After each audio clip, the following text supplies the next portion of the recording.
арбаңыздар. Темиров Лайф сіздер менен. Сураныч. Сөз эркиндигине болгон кысымды көрүп атасыздар.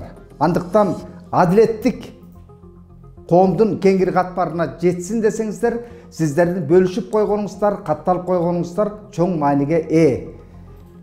Кепке келсек, президент Садыр Жапаров чет өлкөлөргө жеке самолетту арендага жалдап учаарын баарыбыз жакшы билебиз.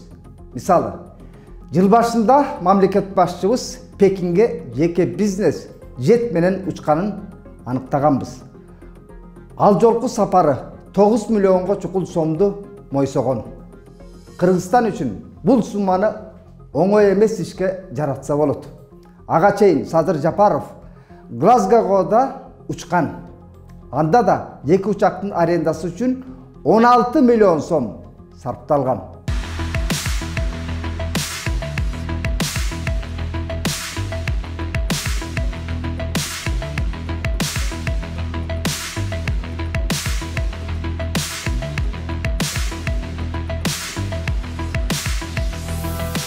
Президенттин андан башка да сапарлары толтура.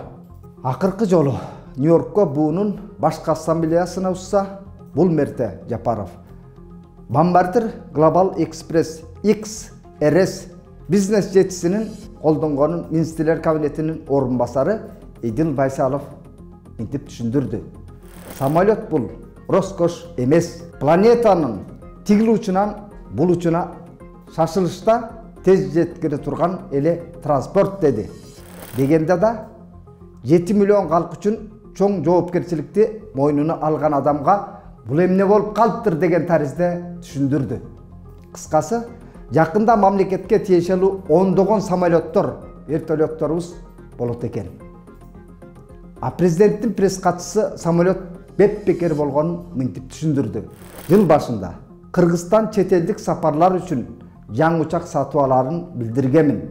АКШга биз Бомбардир Global Express XRS менен сыноо режиминде бекер учтук. Кыргыз тарап үй ичи майын гана өзү камсыздады. Эгер баары кыргыз тарапка ылайык келсе, анда бул учакты лизингге алабыз деп макулдаштык дейт. Менимче, президенттин номер 1 борту эскирген үчүн жаңы самолет сатып алабыз дешкени. Дагы бир кызыгы, Садыр Жапаров 12 октябрда Астанага Ту-154 эски президенттик самолет менен учуп барган.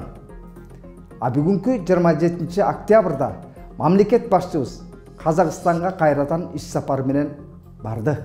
Бул мертеда Латвиянын Union Aviation авиакомпаниясынын жеке менчик Embraer Legacy 600 учагы менен барды. Мынча болду, силер аны кантип билдиңер дебейсиңерби? Эртең менен саат 9:30да ЖМКларда Садыр Жапаров Казакстанга кеткенин жаңылык кылышты. Ошол эле маалда Flightradar сайтынан Embraer Legacy 600 бизнес самолету Бишкектен Астанага сызганын баамдадык. Учак эртең менен саат 10:30да Борбор каланын аэропортуна конду. Баса белгилечүү жагдай. Астанада башка рейстер болгон жок. Муну Flightradar 24 учууга көз салуу системасынын маалыматы менен тастыктай алабыз. Анын үстүнө президенттин сайтында кайсы самолет менен учуп барган сүрөтү жарыяланган жок. Ал арада Акпресс басылмасы Садыр Жапаров Казакстанга келгенин далилдеген видео жарыялады. Embraer Legacy 600 учагына мүнөздүү эки тилкени бул жерден да көрсөк болот. Кезинде Роза Отунбаева, Сооронбай Жээнбеков деле кадимки учак менен же эски Ту-154 менен учканын бар эле айтат. Мисал катары, башка өлкөлөрдүн президенттеринин жагдайды эле ошол. Себеби алар кыйчалыш малда кылыктанбаган жупуну жөнөкөй көрүнгөнгө аракет кылышат. Болбосо аларды жеке самолетто учканга ким тыюу салды дейсиз? Эч ким.